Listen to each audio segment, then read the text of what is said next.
आंचल सिंह और आपका स्वागत है हमारे चैनल पर। इस वक्त जब पूरा देश एकजुट होकर प्रधानमंत्री नरेंद्र मोदी और सेना के साथ खड़ा हुआ है, उस वक्त कांग्रेस किस तरीके से ओछी राजनीति कर रही है और कांग्रेस के पूर्व अध्यक्ष राहुल गांधी ने एक बार फिर साबित कर दिया है कि लोग उन्हें यूं ही पप्पू नहीं कहते। उन्होंने एक ट्वीट करते हुए प्रधानमंत्री पर निशाना साधने की कोशिश की थी, लेकिन अब उन्हें ही ट्रोल होना पड़ रहा है। और जिस तरीके से उन्होंने चाइना का एजेंट बन के ये काम किया है, उसके बाद अब सोनिया गांधी भी ये देखकर वो शर्मसार हो गई होंगी, क्योंकि उन्होंने इससे पहले किस तरीके से राहुल गांधी को लॉन्च करने की कोशिश की, लेकिन हर बार राहुल गांधी एक कदम आगे चल के वो 10 कदम पीछे आ जाते। तो अब की बार भी वही हुआ है। जिस तरीके से उन्होंने लॉकडाउन के दौरान अपनी सीरीज निकाली, तमाम तरह के सवाल उठाए सरकार पर, पूरी तरीके से उसमें भी फेल हो गए, क्योंकि कांग्रेस के राज्यों की हालात बद से बदतर थी।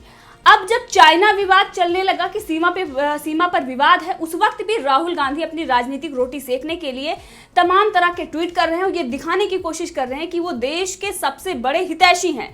लेकिन ये सबको पता है कि किस तरीके से उन्होंने चाइना के साथ समझौता कर रखा है। उसी समझौते के तहत आज भी वो चाइना को फायदा पहुंचाने की लगातार अपनी नाकाम कोशिश करते रहते हैं, क्योंकि कांग्रेस की जो नीति है और राहुल गांधी की जो मानसिकता है वो आज सबको पता है।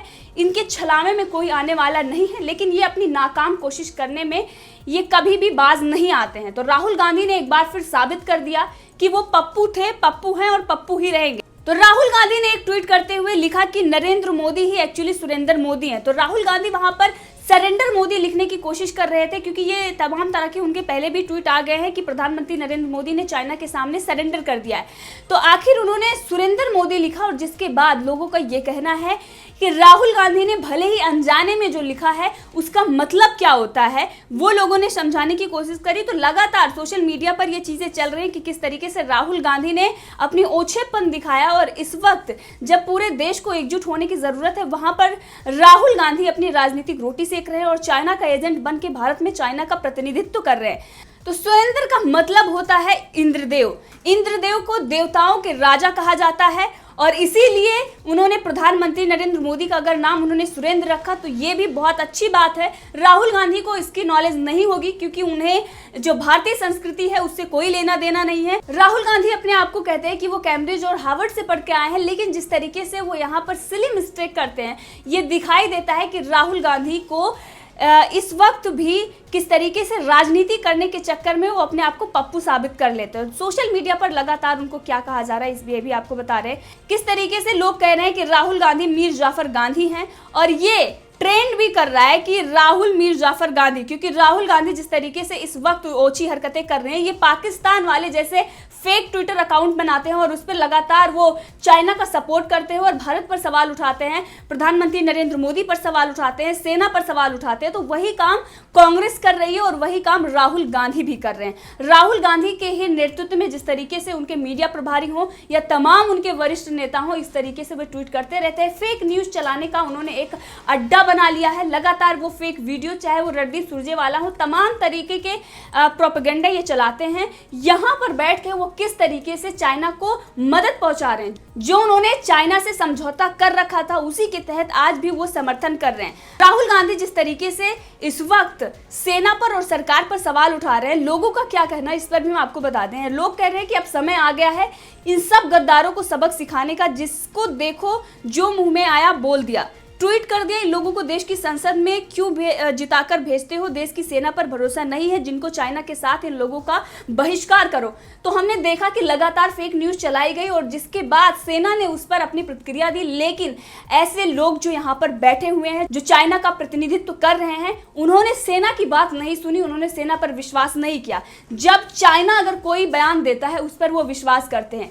अगर यही बात अगर सेना बोलती है हमारे 20 सैनिक शहीद हो गए, तो उस पर कांग्रेस किस तरीके से प्रोपेगेंडा बनाती है और उसको ये चलाने की कोशिश करती है। लेकिन जब सेना ये बताती है कि हमने 50 से ज्यादा चीनी सैनिकों को मौत के घाट उतार दिया, उस पर राहुल गांधी और तमाम तरह के इनके जो चाटुकार पत्रकार हैं और तमाम तरह के इनके जो चमचे हैं, ये उस बात को नहीं मानते क्योंकि इनको सेना पर भरोसा नहीं है।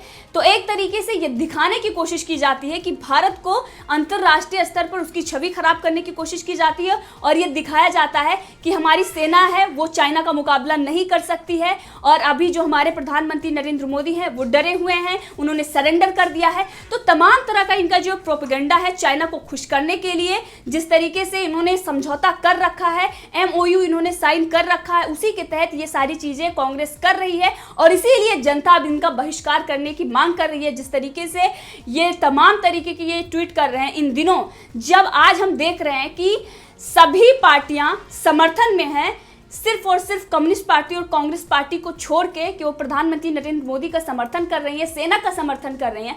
इस वक्त भी ये लोग इस तरीके की राजनीति कर रहे हैं, ओछी और घटिया राजनीति कर रहे हैं और चाइना को मदद पहुंचाने का काम कर रहे हैं। क्योंकि हमने देखा है 1962 में चाइना को किस तरीके से कम्युनिस्ट पार्टियों ने अपना समर्थन दिया था, वेलकम कर रहे थे और वहीं पर नेहरू ने भी जमीन दे दी। तो ये देखने वाली बात होगी कि राहुल गांधी जो कहते हैं कि प्रधानमंत्री नरेंद्र मोदी ने सरेंडर कर दिया, इस वक्त जब सेना हमारी सेना सीमा पर खड़ी होकर मुंहतोड़ जवाब दे रही है, चीनी सैनिकों के घाट उतार रही है, यहाँ तक कि चीन के कर्नल भी हमारे भारतीय सैनिकों के कब्जे में हैं और ये तमाम तरह के प्रोपेगेंडा यहाँ पर चला रहे हैं और ये दिखाने की कोशिश कर रहे हैं कि भारत इस वक्त कमज़ोर है। तो ये एक तरीके से चाइना का ही प्रोपेगेंडा है जो वो दिखाने की कोशिश कर रहा है कि भारत को बहुत नुकसान होगा। ग्लोबल टाइम्स जिस तरीके से डराने और धमकाने की कोशिश कर रहा है, उसी तरीके से कांग्रेस भी उस प्रोपेगेंडे को बढ़ावा देने के लिए तमाम तरीके के ऐसे ट्वीट कर रही है, जिसकी वजह से ये सारी चीजें हो रही हैं और देश में इतना आक्रोश है कि वो कांग्रेस का भी बहिष्कार करने की बात कर रही है। लोगों का ये कहना है कि मोदी विरोध करते करते कब राहुल राजीव गांधी से श्रीमान राहुल मीर जफर गांधी हो गए,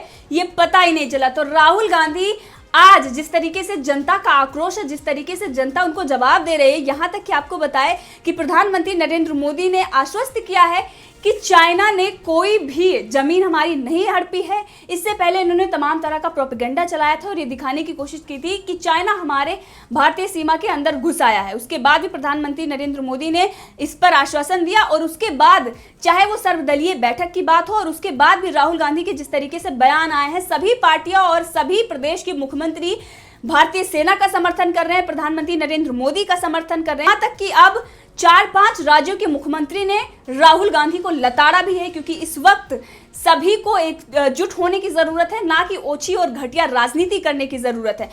तो आंध्र प्रदेश के मुख्यमंत्री जगनमोहन रेड्डी ने भी राहुल गांधी को करारा जवाब दिया। जिस तरीके से राहुल गांधी इस वक्त ओछी और घटिया राजनीति कर रहे हैं, उन्होंने कहा है कि जब सर्वदलीय बैठक में जिस तरीके से उसके बाद ये राजनीति की जा रही है, उसको लेकर मैं काफी चिंतित हूं। ये वक्त सेना के साथ एकजुटता दिखाने का है, ना कि दूसरों की गलतियां तलाशने का है।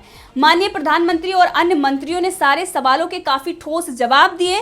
राष्ट्र को इस विषय पर एकजुट होना चाहिए। एकता ताकत लाती है और विभाजन कमजोरी दिखाती है। और इस वक्त देश को कमजोर और सेना का मनोबल कम करने के लिए ही राहुल गांधी ऐसी ओछी हरकतें कर रहे हैं। और वहीं आपको बता दें कि मेघालय की मुख्यमंत्री ने भी अपना बयान दिया। उन्होंने कहा कि ऑल पार्टी मीटिंग में भारत चीन के मुद्दे पर विस्तार से बातचीत हुई।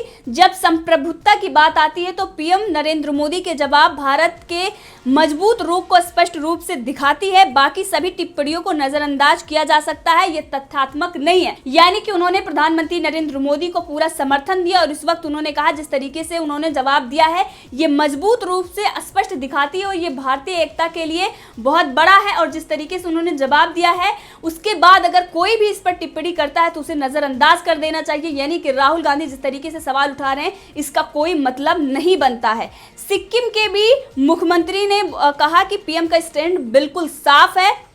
तो जिस तरीके से सारे मुख्यमंत्री ये बात कर रहे हैं कि हम प्रधानमंत्री नरेंद्र मोदी के साथ हैं और जिस तरीके से उन्होंने जवाब दिया है और ये एक शक्तिशाली नेतृत्व की बात है, क्योंकि प्रधानमंत्री नरेंद्र मोदी जो भी फैसला लेंगे वो राष्ट्र हित में होगा। तो सिक्किम के मुख्यमंत्री ने भी अपना बयान दिया और उन्होंने कहा चीन के मुद्दे पर सर्वदलीय बैठक में प्रधानमंत्री नरेंद्र मोदी का स्टैंड बिल्कुल साफ है।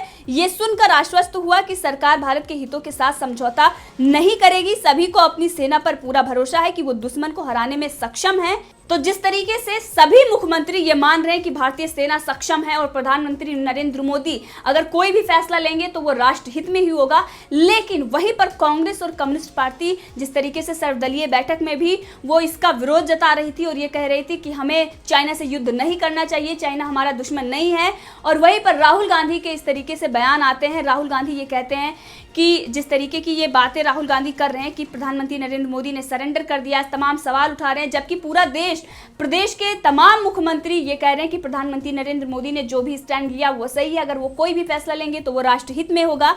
लेकिन राहुल गांधी को विश्वास नहीं है और राहुल गांधी ने आज ये दिखा दिया कि वो देश के हित में नहीं है, वो चाइना के हित में काम कर रहे हैं। जो उन्होंने समझौता कर रखा है उसी को अभी तक वो निभा रहे हैं, चाहे वो नेहरू से लेकर मनमोहन सिंह तक। जिस तरीके से उन्होंने जवाब दिया मनमोहन सिंह ने, चाइना हमारा दुश्मन नहीं है और चाइना जिस तरीके से घुसपैठ कर रहा है उसे हमें ज्यादा तूल नहीं देना चाहिए, तवज्जो नहीं देना चाहिए।